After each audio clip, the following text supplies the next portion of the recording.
Hello, welcome back to poker academy. आज हम बात करेंगे एमसीक्यू सीरीज में repair and rehabilitation of concrete structure part 5, जिसमें हम बात करेंगे question number 61 to 75। I hope आपको ये पूरी लेक्चर सीरीज RNR की मतलब रिपेयर एंड रिहेबिलिटेशन अथवा तो या तो आप बोल सकते हो उनको रिपेयर एंड मेंटेनेंस की सीरीज अच्छी लग रही होगी।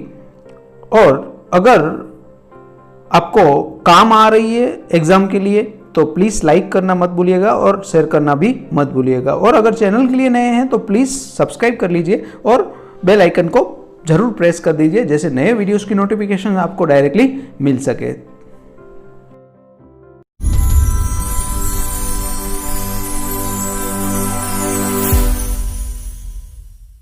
Question 1, that is fact in lean concrete. तो लीन कंक्रीट में नीचे जो ऑप्शंस दिए हैं उनमें से कौन सा आपको सही लगता है? फर्स्ट ऑप्शन है हाई सीमेंट कंटेंट, बी लो सीमेंट कंटेंट और सी इंडिपेंड ऑन दी सीमेंट कंटेंट और डी जो ऑप्शन है वो नन ऑफ दी अबव।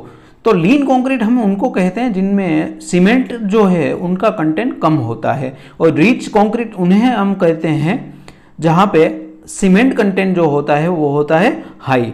तो लीन कंक्रीट अगर पूछा है तो आपको याद रखना है लो सीमेंट कंटेंट, एल से एल ही याद रखिएगा तो आपका काम हो जाएगा। और रिच कंक्रीट अगर पूछा है आपको तो आपका आंसर हो जाएगा हाई सीमेंट कंटेंट। तो क्वेश्चन नंबर 61 अभी पूछा है लीन कंक्रीट, तो आंसर होगा आपका B. Number 62, a laboratory test for assessment of qualitative and quantitative composition of the sample of the concrete. तो जब हम बात करते हैं qualitative and quantitative composition of the concrete क्या है, उनके लिए जो टेस्ट होता है वो होता है डिफरेंशियल थर्मल एनालिसिस, DTA भी कहते हैं उनको हम। तो क्वेश्चन नंबर 62 का आंसर होगा आपका A. Number 63, the test required to determine the extent of deterioration in concrete subjected to fire. तो अब यहां बात की है फायर रिलेटेड। तो जब आप बात करते हो फायर रिलेटेड तो आपका टेस्ट होता है एक्सरे डिफ्रैक्शन। तो क्वेश्चन नंबर 63 का आंसर होगा आपका C, that is the XRD।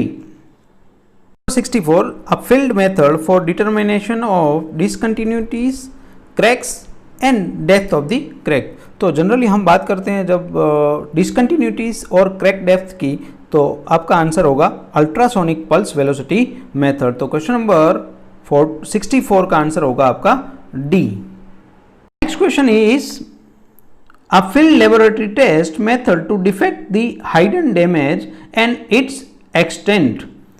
तो जब हम बात करते हैं हाइडन डैमेज जो होता है वो जनरली हम फाइंड करते हैं from the impact echo test से। Question number 65 answer is B.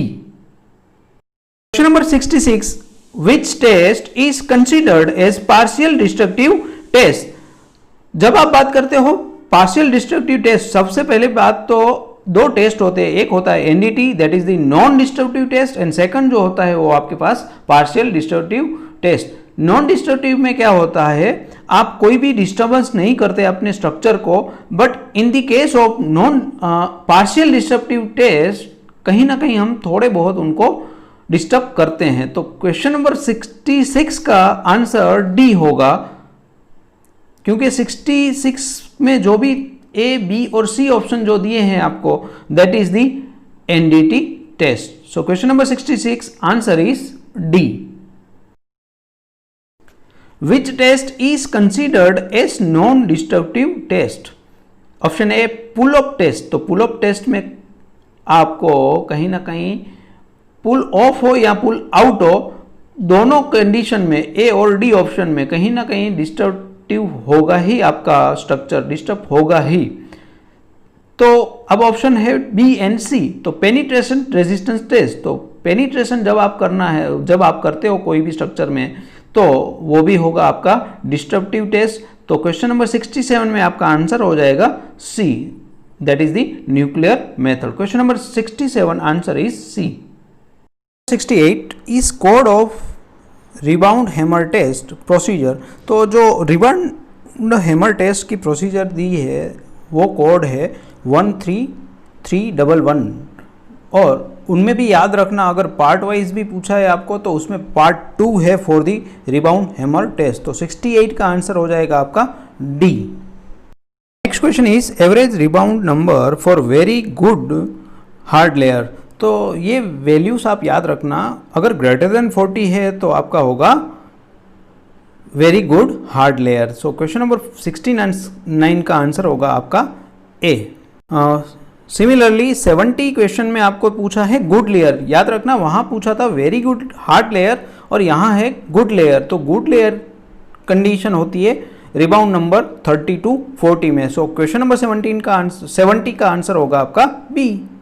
Next question is 71 average rebound number for poor layer. तो अगर बात कर रहे हो आप पुअर लेयर की तो आंसर होगा आपका less than 20। So question number 72 answer is D. Next question is average rebound number for fair layer. तो फेयर लेयर के लिए आपको याद रखना होगा 20 to 30। So question number 71 answer is C. तो फिर से एक बार रिमाइंड करवा रहा हूँ, ग्रेटर देन 40 है तो आपका होगा very good hard layer, 30 to 40 है तो गुड लेयर, 20 to 30 है तो फेयर एंड लेस देन 20 है तो आपका पुअर। और एक और चीज आपको याद रखनी है इसके साथ, लेस देन 20 के साथ अगर जीरो हुई वैल्यू रिबाउंड हैमर की तो वेरी पुअर आप बोल सकते हो, और यहाँ उनको बोल सकते हो बहुत बिल्कुल खराब पोजीशन और बहुत ही रेयर कंडीशन में जो जीरो होता है। तो क्वेश्चन नंबर 71 का अब का आंसर जो है वो होगा आपका C. Question in ultrasonic plus velocity test plus velocity range is from about 1 to 3, 3 to 5, 1 to 3 kilometre per hour. याद रखना वहाँ किलोमीटर पर सेकंड ऑप्शन है, फिर आपको नीचे जो दो ऑप्शन दिए हैं वहाँ पे किलोमीटर पर आवर दिया है। तो पहली बात तो याद रखना उनकी वेलोसिटी बहुत ज़्यादा होती है, मतलब किलोमीटर पर सेकंड होगी। अब बात करते हैं 1 to 3 की या 3 to 5 की। तो आंसर होगा आपका 3 to 5 kilometre per second. So question number 73 answer is 3 to 5 kilometre per second and B is the correct option. Question is quality grading of concrete by ultrasonic pulse velocity as per IS। यहाँ number नहीं लिखा है, but अगर वहाँ पे number होता तो होता 13311।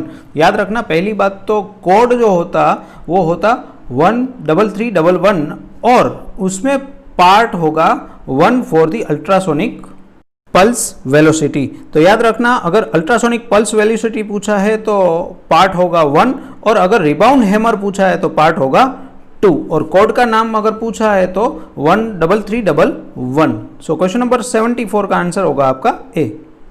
सो 75 थोड़ी देर पहले ही 74 क्वेश्चन में ही मैंने डिटेल इनकी दे दी है, तो पार्ट होगा इसका 2। सो क्वेश्चन नंबर 75 का आंसर होगा आपका बी। ये थे आपके 15 question, that is from 61 to 75। I hope आपको क्वेश्चन की क्वालिटी जो है वो अच्छी लगी होगी, और अगर आपको हेल्प हो रही है स्टडी में तो प्लीज़ लाइक और शेयर करना मत भूलिएगा और चैनल पर बने रहिएगा। Thank you so much for watching this video.